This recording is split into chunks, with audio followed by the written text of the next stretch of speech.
A smart goal could be something like, I want to lose 20 pounds in 6 months. It's as simple as that. So it's specific, it's measurable, it's attainable, it's relevant, and it's time bound. And so I think, as we move forward, writing down the goal, making it smart is a really, really good place to start. The act of writing a goal down, and it's so, so, so powerful. People don't realize that just by you putting your hand to paper, and I recommend actual hand, pen, paper, not on your iPhone, not on your computer. I do that stuff too. I transcribe everything, but I think it's super powerful. I actually write it down and then I put it in my pocket. And then every time I reach in for my keys or my wallet or whatever, it's in there. And then I accidentally pull it out with my phone. I'm like, oh yeah, I'm supposed to do that. And I've actually taken this to a level in which I do this almost every single day. And they're not like super audacious goals, so it's not like every day I'm waking up writing down, make $1 million or compete in Ironman or something like that. I mean, those are goals of mine. But they're small steps that keep me on the path to accomplishing the big goal. Hey everyone, welcome back to High Intensity Health Radio. It's Mike Mutzel. I'm so glad that you're here today. Today we're with my friend Ryan Sousley, and we're going to talk about tips and strategies that you can use to change your life and manifest the goals that you've been wanting to accomplish in both business, life, finance, relationships, whatever it may be.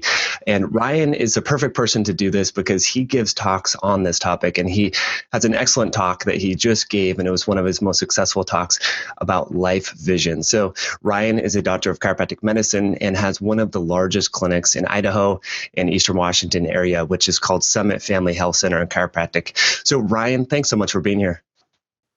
Thanks for having me, Mike. Glad to be here.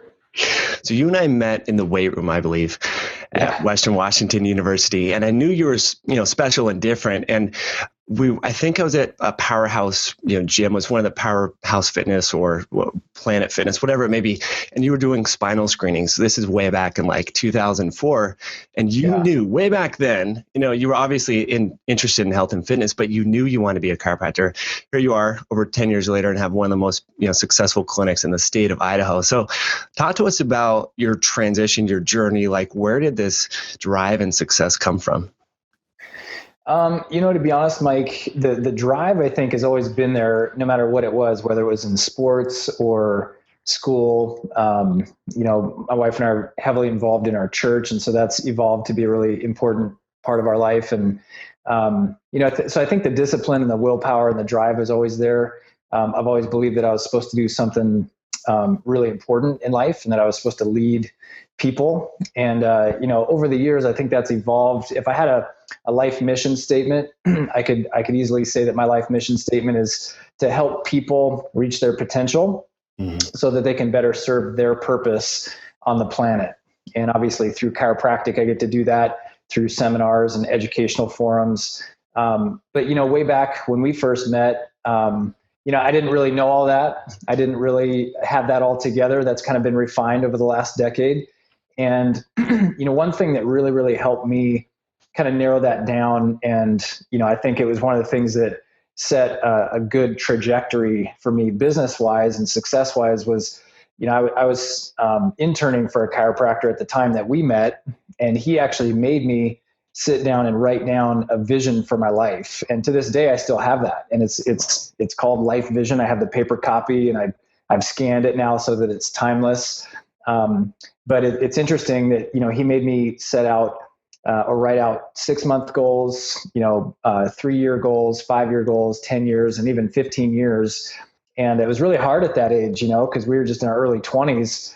And, but that kind of served as a blueprint. And over the years, it's changed, and I've modified it. And, since you and I met, I was married shortly after, and then moved across the country to chiropractic school, and then just had my world rocked with a whole nother philosophy of health and well-being. And so obviously things have come and gone from that. But I think having that in the first place, really just even subconsciously set my life on a journey and a path that was much more focused. And looking back on it, 10 years, something that's really cool is I've accomplished 90% of those things that was on that life vision, which is really, really amazing just by the grace of God. So. That is really amazing. And some of the books that you recommend and share would be Think and Grow Rich, and Napoleon Hill. That's one of his, main, kind of tenets there is write down your goals and recite them and really believe in them deeply in your heart of hearts so that, you not only, manifest them, but you trick your subconscious into believing that they're true even before they happen. And what other books? I know I saw on Facebook, you're reading another book right now, I think The Sacred Cow or something like that. You want to share with us some top resources that have kind of helped you along this path? Oh man, more than anything, Mike, I'd say it's a mindset of just being a lifelong learner. And, somewhere along the line years ago, I heard one of my mentors say that if you read 10 books on a topic, you become an expert. And so, my goal is to become an expert chiropractor, an expert husband, an expert parent, an expert, in fitness, an expert in nutrition. And, so I've kind of just done the math. Like I'm a very boring person when it comes to just setting goals because I set a goal, I set a timeline, and then I work backwards and I just chunk it down day by day. And it's kind of boring, but it's actually a lot more doable because I've just figured that, over a certain course of time, I can get a certain amount done. And so one thing that I've started doing this year is I've started trying to read a book a week. So since January 1, I think I'm on book number 11 or 12.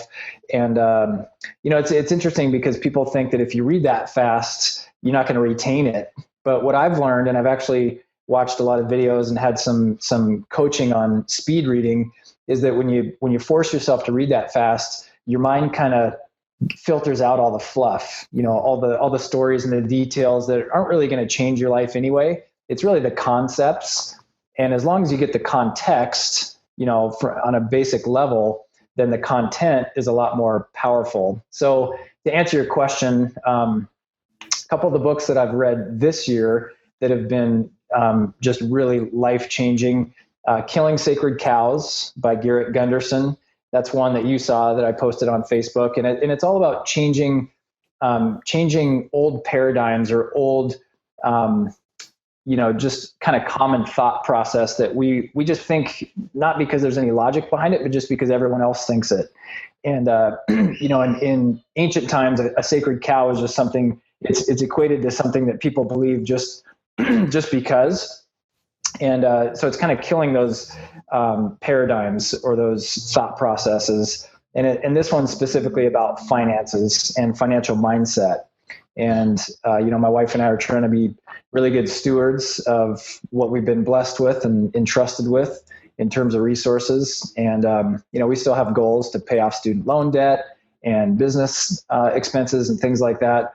But that was a really good one. That one, kind of went against the grain. I've read a lot of the ones that you're mentioning, like Think and Grow Rich, The Millionaire Next Door, which is a really good one, which is actually interesting. One of the concepts from that book, or not concepts, it's full of statistics, but he found that most millionaires, you would never know it by looking at them just because they live, not super modestly. I mean, they still enjoy the fruits of their labor, but anyway, so that's another good one. I also recommend the Storehouse Principle.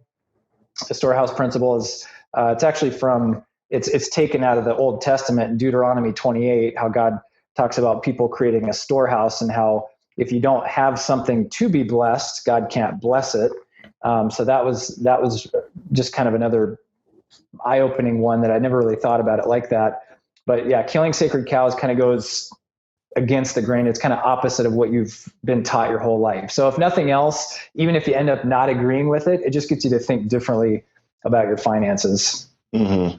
Great books. Yeah. The Secrets of the Millionaire Next Door was one of the books that was really changing for me, because in my mind, it was always, well, you just need to make more money. That's going to solve the problem, but that's really not the problem. It's you need to spend less and live more of a frugal life. And so I have a friend, Ben Lynch, who's, been practicing this for quite some time and recently just bought a really nice house right on Lake Washington. And for some time he was, he has older cars, he doesn't wear, $600 suits. athletes and so forth. And once he found this dream home, and homes, as you probably know, Ryan, on Lake Washington go very quickly, and he was able to just jump on it, had the 20% down to pay for it. And so that to me was like proof that this really does work. So I love that book. And another one where you kind of mentioned like rewiring old, negative thought patterns is The Secret of the Millionaire Mind. I thought was really good to kind of get some of the, whether it's, health, fitness, or business related, we all have these subconscious beliefs that oftentimes are not true. And that book, for me, helped me kind of think differently, which was kind of cool. So what else on this Life Vision worksheet and workshop, what are some breakthroughs that folks should kind of know about that you teach and that you found to help others? Well, something that's super, super powerful, and I pulled this research from Harvard Business School or Harvard Business Review.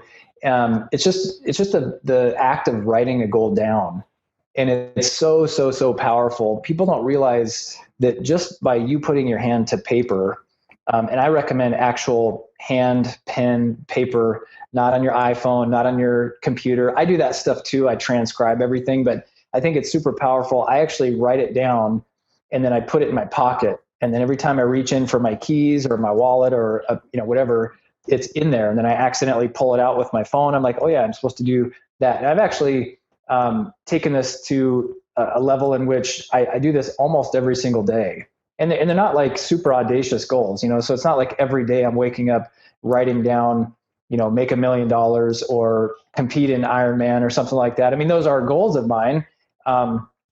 But they're small steps that keep me on the path to accomplishing the big goal. So, number one, I would say, just write your goal down, no matter what it is. Just write it down, have it on a piece of paper, keep it somewhere safe, and then continuously look at it. We know that you get in life what you focus on, and what you focus on expands. So if all you're focused on is the fact that you never have any money, you're in so much debt, you can't lose weight, your marriage stinks, your kids are ornery, whatever the case may be, your job stinks, that's what you're going to keep getting. And yeah, you might be in that situation right now, but if what you can focus on and train your mind to focus on is the good stuff, the positive stuff, and what could be and what should be, then in my experience, that will eventually manifest in your life. And even in the Bible, it says, as a man thinks in his heart, so is he.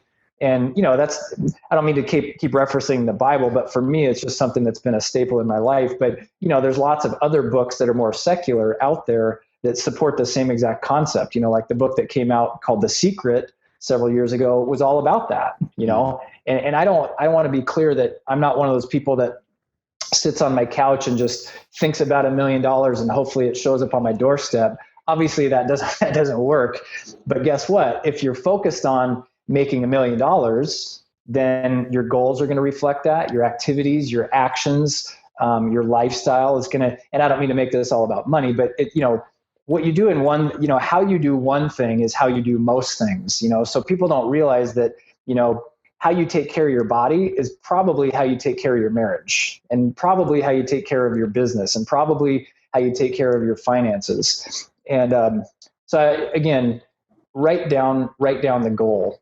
That's step number one. And a lot of people say, well, I don't even know what my goals should be. I don't even know where to start. Well, start with something simple. Like if you want to lose weight, write down how much weight you want to lose. And when you write down goals, a big mistake that I see people make is that their goals are too vague.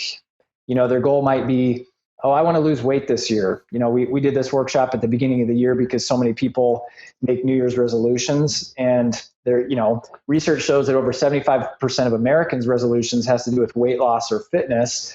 And the problem is that most people could say, I lost 100 pounds in my life, but the problem is they lost 10 pounds 10 times, and they're still right back at square one. So most people have this goal of being healthier, losing weight, being more fit. But the problem is they make their goal way too vague. And so I follow a principle that I did not invent. Most of the stuff that I know, I just stole from smarter people, let's be clear. But, it's the SMART goal process. You've probably heard of this. And SMART stands for, it's SMART. So it's specific, so that's number one. You got to make a specific goal. So I want to lose 20 pounds, or I want to save $1,000. That's a specific measurable. And then the M is measurable. So it's got to actually be something measurable. So saying I want to lose weight, you can measure that, but 20 pounds is something that you can either check off the box or you can't. It's a yes or no. The A stands for attainable. So if you weigh 400 pounds and you say, I want to lose 300 pounds in 6 months, you might want to rethink that. It's probably not attainable. The R, I think, is really important. It's really interesting too. The R stands for relevant. So is the goal even relevant to your life? And I see this happen to a lot of people when they set goals that they're good goals, but they may not serve the higher purpose in their life. If their higher purpose is to, let's say, be a professional basketball player or something like that, setting a goal to learn Spanish or something like that may not, or to teach fifth grade. It's like, it's not really relevant to you. Not that it's a bad thing, but a lot of people get caught up in these, sexy goals that other people do. And they're like, oh, I want to do that. I want to learn another language, or I want to, jump on this investment opportunity. And it may not be relevant to your life. And then the T just stands for time bound, which I think is really important. And that's one that a lot of people are scared to write down because it creates accountability. So, and these are simple. It sounds complicated, but it's not. So a SMART goal could be something like, I want to lose 20 pounds in 6 months. It's as simple as that. So it's specific, it's measurable, it's attainable, it's relevant, and it's time bound. And so I think, as we move forward, writing down the goal, making it SMART is a really, really good place to start. That's fantastic. I love that analogy. I have not heard that before, but you hit on a couple things that I want to kind of expand. So for some people, they have this fear that they may not be able to hit this goal. And you mentioned, we'll just use the example of making $1 million. I'm sure pretty much everyone listening, whether they've made $1 million or don't have $1 million, they would like to. Most people are money motivated, but they have this fear that they may not be able to, or that they can't do it, or no one in their family or their friends or people they know have ever done that. So why would they be able to? Now, what I've learned from Tony Robbins, and I would love to hear your perspective, is if you would link that goal with something bigger than yourself. Mm-hmm. So let's just use you, for example, Dr. Sousley, is you want to help more people, and having more revenue, more income is going to enable you to grow and expand, market, do more seminars, invest in video equipment, whatever it may be. So that income, sure, it's going to help your family in one aspect, but it's going to help you help more people. So by linking that goal with your life purpose, you can overcome the fear.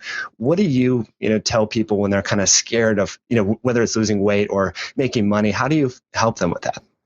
Well, we use a concept called defining or identifying your big why.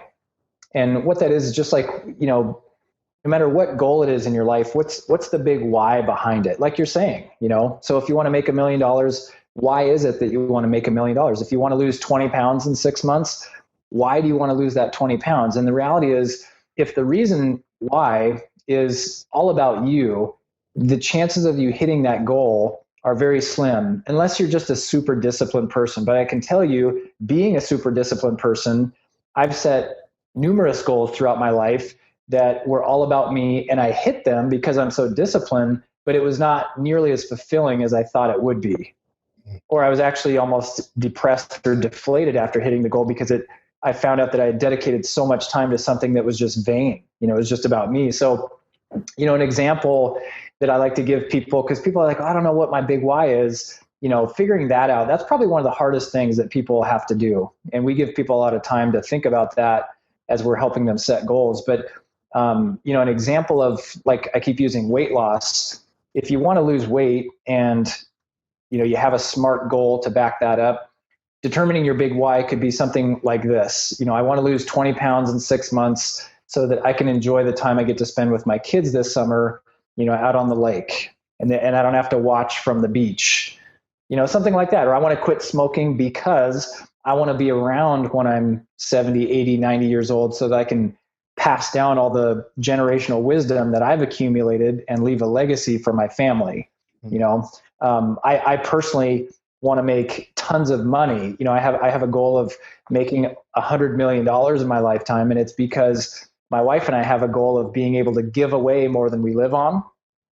And we also want to build, a mega center in the Northwest that provides several different, forms of natural health care. We want to provide elite level fitness coaching, state of the art corrective chiropractic care, nutrition, detoxification, have a wing of that center that would help people get off of their medications, and even have a wing or a department that would help people with more mindset issues, which I believe is one of the most important ones, because, the decisions you make on a daily basis, no matter which category you're in, it has to start with a decision or a belief in your mind or thought. And so having a section where someone can help people set goals, identify limiting beliefs. But long story short is, that's going to take a lot of money. I want this facility to be state of the art, and I want it to be able to serve people at a price point that's affordable for most families. And to be able to do that, we need lots of money. So that's my big why behind that. So to wrap it up, if people could just identify their big why, I've found that that's what gets you out of bed in the morning, instead of hitting the snooze 10 times and sleeping in. Mm-hmm. It's the big why, because you're, like you said, you're accountable to something so much bigger than yourself. It's easy to let yourself down. It's a lot harder to let other people down. So when I set a goal, I typically tell as many people as I can. Like a good example is last year. I don't know if you've ever been to an Ironman race before, but if you've ever been to the finish line of an Ironman race, you better be careful, because it's so tempting to sign up for the next one when you're there, because it's so inspirational. I mean, the guys on the intercom saying, John Smith, you're an Ironman for the rest of your life. And it's just like, you're sitting there, you're like, I want to be an Ironman for the rest of my life. And yes. So 2 years ago, my wife and I were sitting, Coeur d'Alene does their own Ironman every year, or hosts one, and we're sitting at the finish line, and Aaron's like, you got to do this. And I'm like, I got to do this. And so I get out my phone and I registered for the next year's one. And I'm not an endurance athlete. I mean, you knew me when I was probably 25 pounds heavier than I am now, right. Just big and stocky. And, I'm a lot more healthy, I think, now, but beside the point. And so as soon as I set that goal, even though to me, like the longest distance I'd ever ran was 6 miles, I'd never biked more than like 10 miles. I was kind of scared of the swim, because, you think you're going to drown in that amount of people. And, but I started telling everybody that I could that, hey, I signed up for Ironman. I'm doing it no matter what, it's going to happen.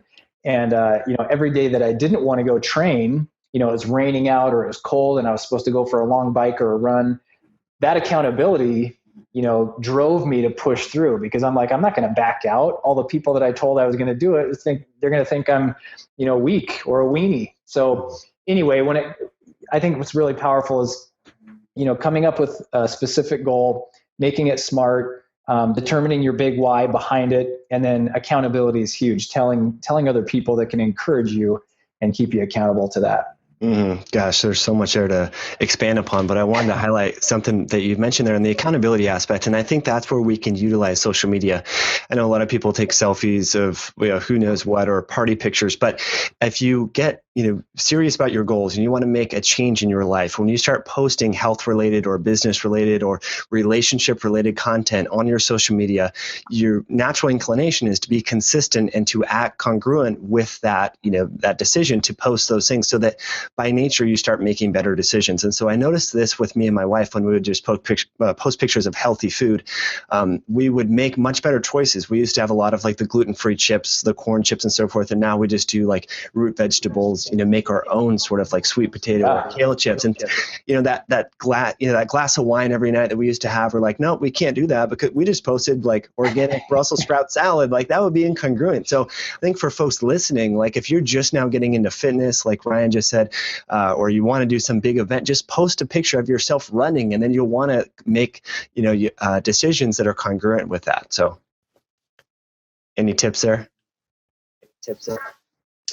Yeah, no,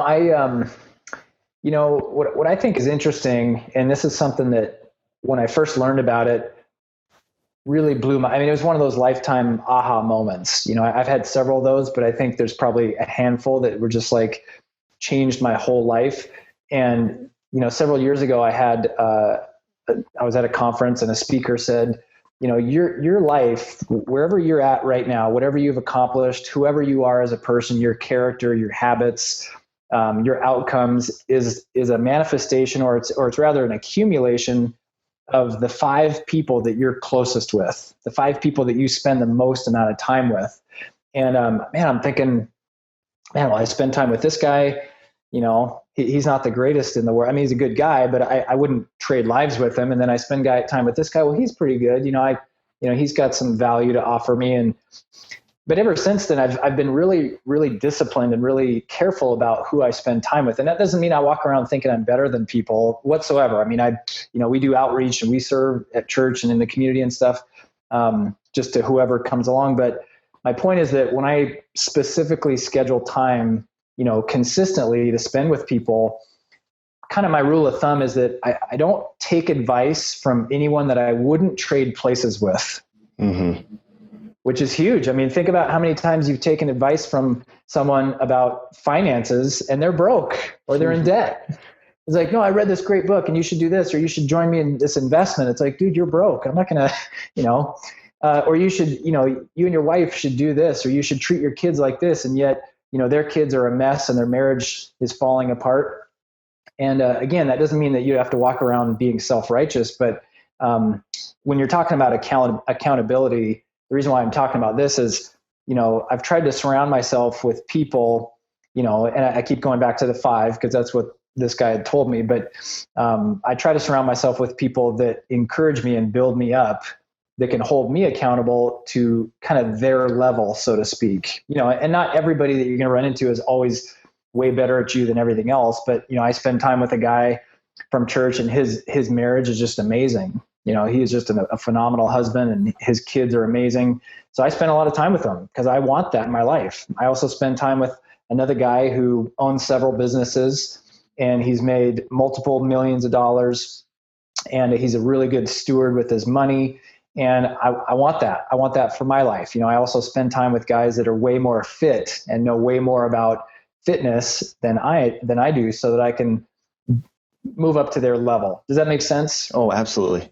So I think in terms of accountability, just surrounding yourself with people, it's one thing to tell people that you're going to do something. And I do like social media for that reason. And my wife and you guys are the same exact way, several times, we're super healthy, but pizza is my kryptonite. And if you put a pizza in front of me, or if you wait till the end of the week and then all of a sudden you're like, hey, your choice, what do you want to go eat? It's probably going to be pizza or burger, even though we probably only end up doing that once a month or twice a month. But it's interesting because just like you guys, we post stuff on Facebook and social media all the time. And yeah, I mean, we live in a smaller community. And so, my wife's like, we're out to eat. You can't order that. Right. I'm like, yeah, you're right. There's a patient right over there. Like, what are they going to think? So, and it's not that, it's not a bad thing. I mean, you're allowing other people to hold you to the standard that you're projecting anyway, So it's peer pressure in a good way. Yeah. Yeah, that's a great point.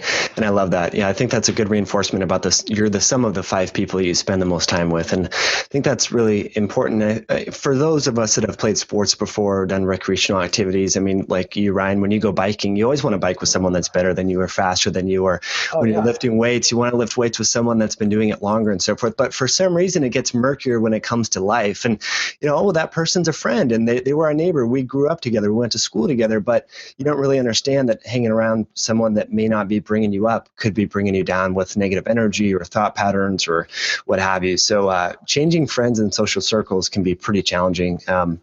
But as long as, it goes back to having that SMART goal and, having a time limit on that and something that's attainable and realizing that you're going to serve more people than just yourself and just sticking through it. So let's kind of, as we wrap up here, Ryan, talk about, for folks, I mean, for me, I'm intimidated by writing out like my 25-year plan and 5-year plan. Like, let's kind of break that down. What sort of sound bites do you have for folks that can help them with their, short-term goals and then these big long-term goals?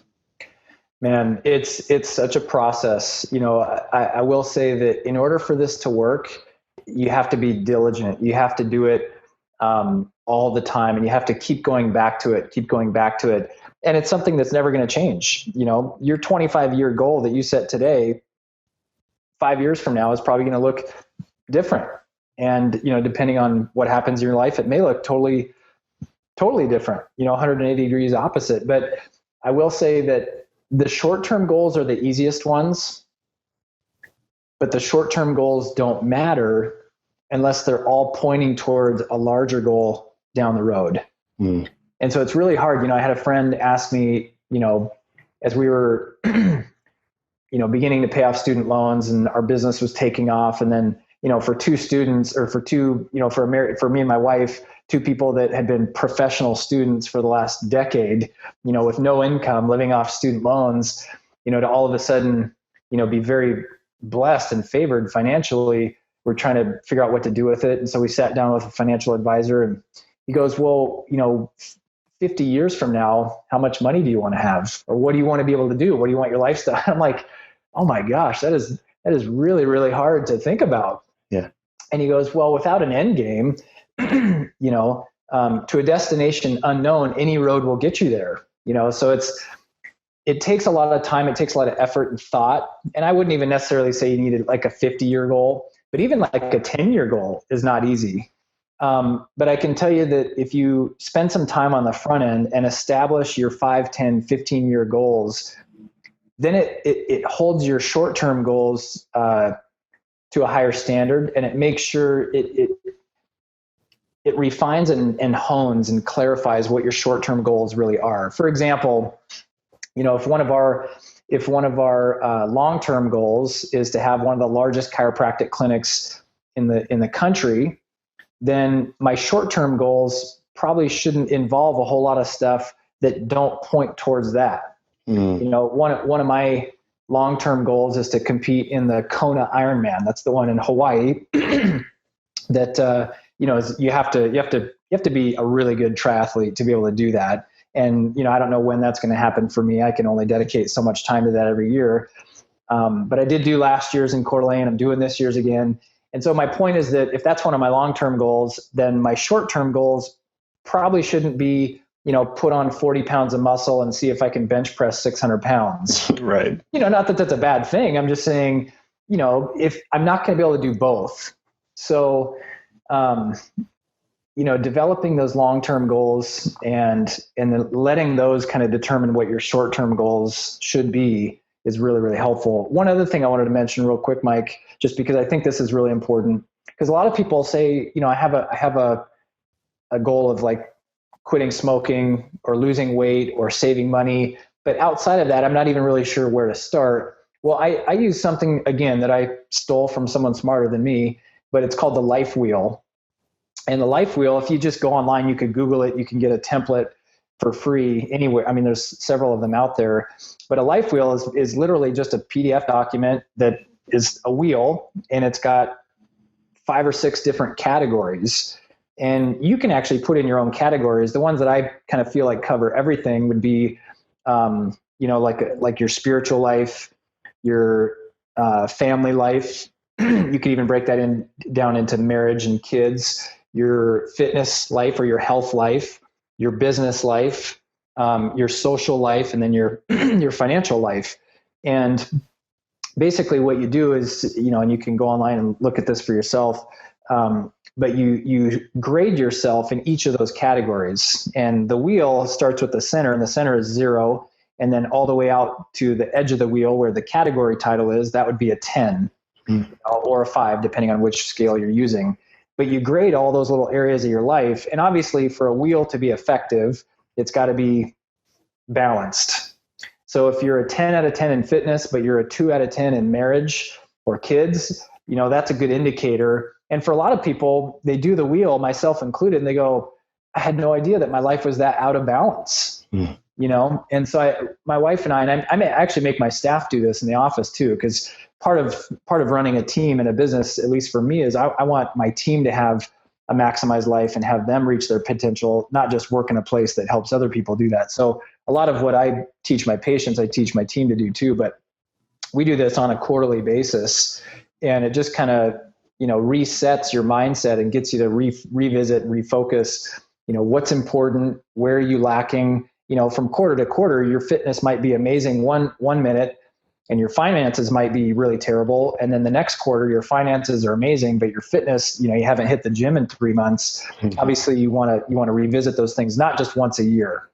So, Awesome. That's a great tip. Life wheel. We'll put that in the show notes, everyone, at highintensityhealth.com/Ryan or /Dr. Sousley. So one last question. Well, a couple questions here, Ryan, as we finish up, but one that you talked about in your video. So we've talked about a ton of great information here, from making SMART goals attainable, having that higher purpose, the life wheel, and all these different things. But you talk about in your video, there's no shortage of information, but there's a shortage of accountability and people that really don't take action. So what sort of tips do you have for someone driving their car right now, they're walking their dog, and they're inspired, but how can we get them to take action? Any highlights or tips you want to share? Just do it. I love Nike for the tagline, just do it. Wayne Gretzky said that you miss 100% of the shots in life you never take. Mm-hmm. And, I keep referencing my, my spirituality, because it's such a big part of who I am and what drives me and leads me. And the way I look at it is that God can't direct any of the steps that I don't take.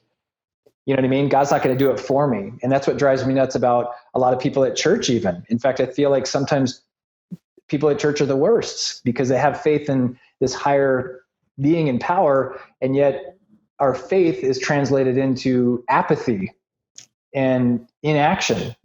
Well, if God wants it to be, he's just going to make it be. It's like, well, if God doesn't want me to die of lung cancer, then I won't die of lung cancer, but I'm going to sit here and smoke my cigarettes still.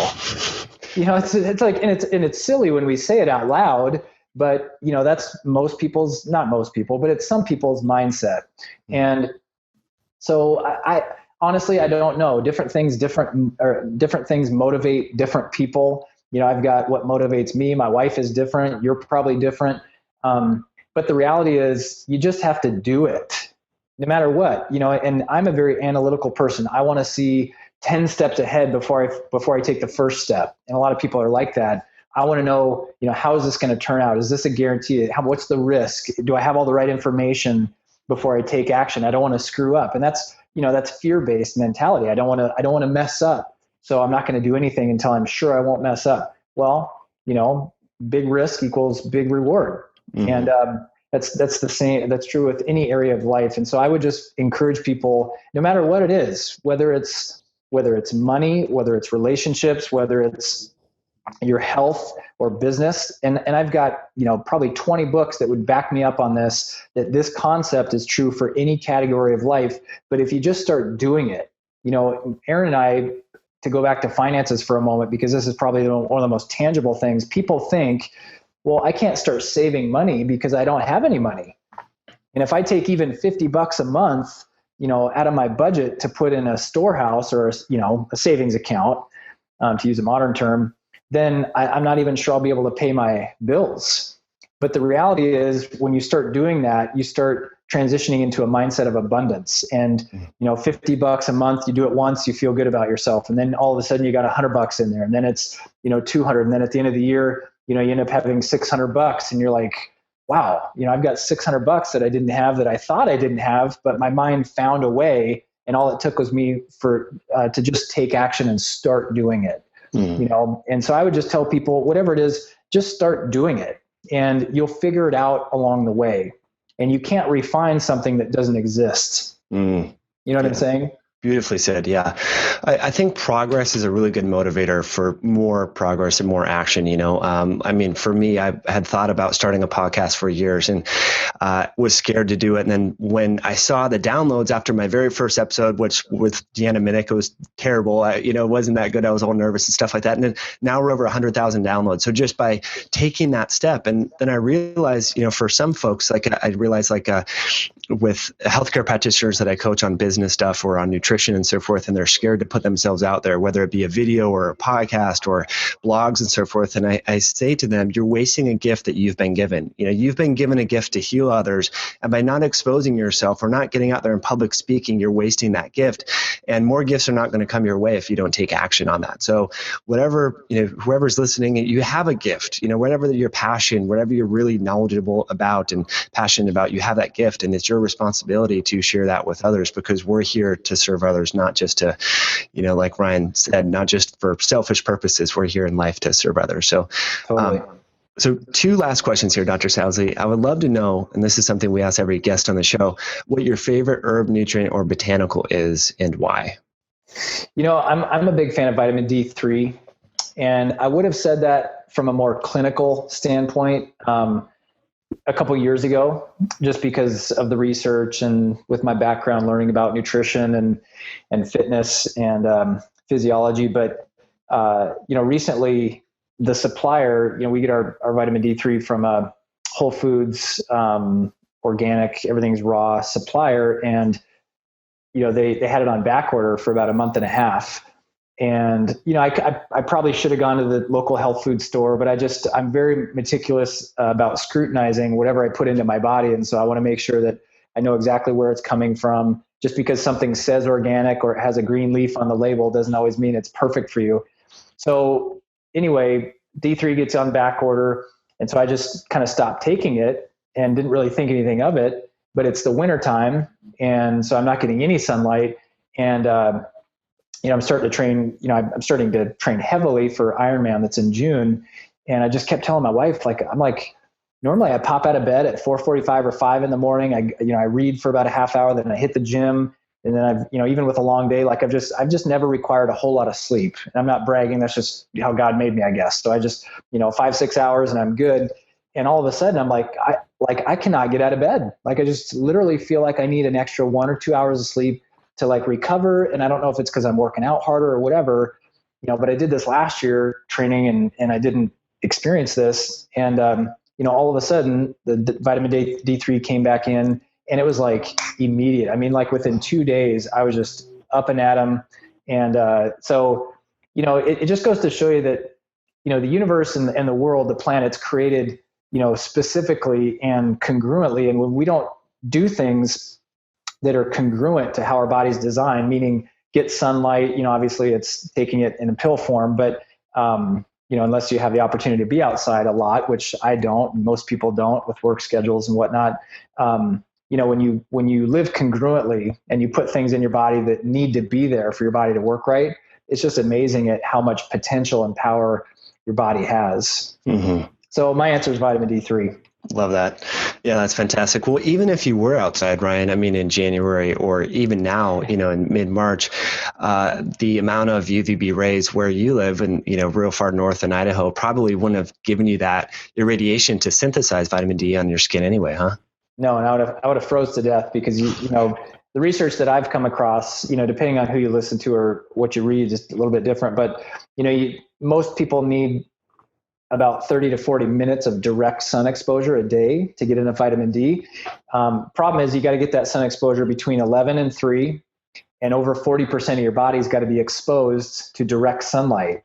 So you're right. So even if I had the time in January or December in North Idaho, even in Seattle, you're not going to get that. Right. Yeah. So, yeah. And just to kind of add on to that, I did some nutrition consulting and personal training with Gerard Guillory, who's a past guest on the show. And this was in Colorado, which gets over 300 sunny days a year. And so a lot of people are doing outdoor activities and hiking and running and gardening and all that, even in the winter.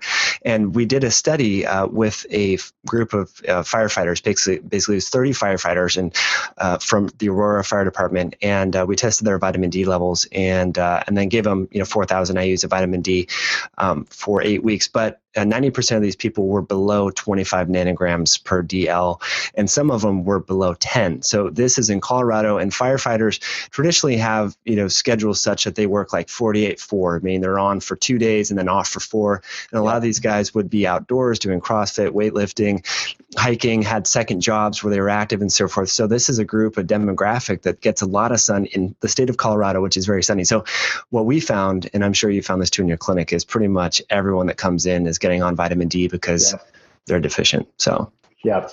And the effects that it has on your immune system and in terms of fighting cancer. I mean, there's so much research out there specifically about breast cancer or prostate cancer. It's just, and the reason why I like it as well is that bang for your buck.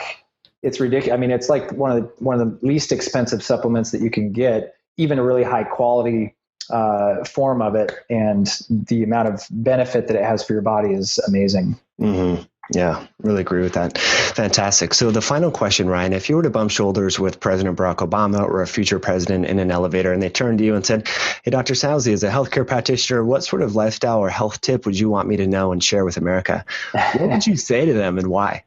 Well, that's easy because this is what I say to everybody I come into contact with who gives me more than a couple of minutes to speak. Everyone on the planet knows that you got to eat well, you got to exercise, you've got to not be a negative person or think down on yourself all the time. A lot of people, maybe not everybody, but a lot of people know that you're not supposed to put toxic things into your body. And I don't just mean like bleach and cigarettes. I mean, deodorant and toothpaste and cleaning products. But what most people don't realize is that your spine and nerve system control every function in your body. And so what I would tell the president is, when's the last time you got your spine x-rayed? Do you get adjusted? Do you have subluxations or misalignments in your spine that are choking off the life supply trying to get from your brain to your body? And a lot of people, when you show a diagram of anatomy and the human body, people are like, oh yeah, it's like your brain's full of electricity and it's sending signals down your spinal cord, which is like a giant, extension cord. And then you have all these little wires that come off your spinal cord and go through the bones in your spine. And then they go to your heart, your lungs, and your liver, and your kidneys, and your spleen, and all your muscles and your limbs. And what people don't realize is that any one of the 24 movable vertebrae in your spine can shift out of alignment at any time for any reason, whether it's from the birth process or car accidents or sports injuries. I played football my whole life before I became a chiropractor, so I had lots of issues in my neck. And when that happens, it's exactly like stepping on a garden hose. You block the signal, you block the pathway for that information to get out. And just like if you kink a hose, eventually you're going to kill the lawn. And what happens that people don't realize, people think that a misalignment in your spine just causes back or neck pain. What they don't realize is that a misalignment in your spine over time, 10, 20, 30 years, could cause your heart to shut down, could cause your stomach to shut down, could cause your lungs to shut down. And people don't realize that. And so it's so important that people maintain a healthy spine and, not just go to a chiropractor or get adjusted or get their spine looked at when they're in pain, because less than 8% of the nerves in the body feel pain. So a lot of times by the time you feel it, it's too late at that point anyway. So President Obama, if you're listening to this, my challenge to you is, what's your spine look like? Is it healthy? Is your nervous system healthy? Love that. Beautifully said. And I haven't heard that said in such a way. And then the hose analogy, which is really unique. And by the way, Ryan, I don't know if you know this, but my wife's been a chiropractic physician for 12 years. So I'm fortunate. You got this. Yeah. Yeah.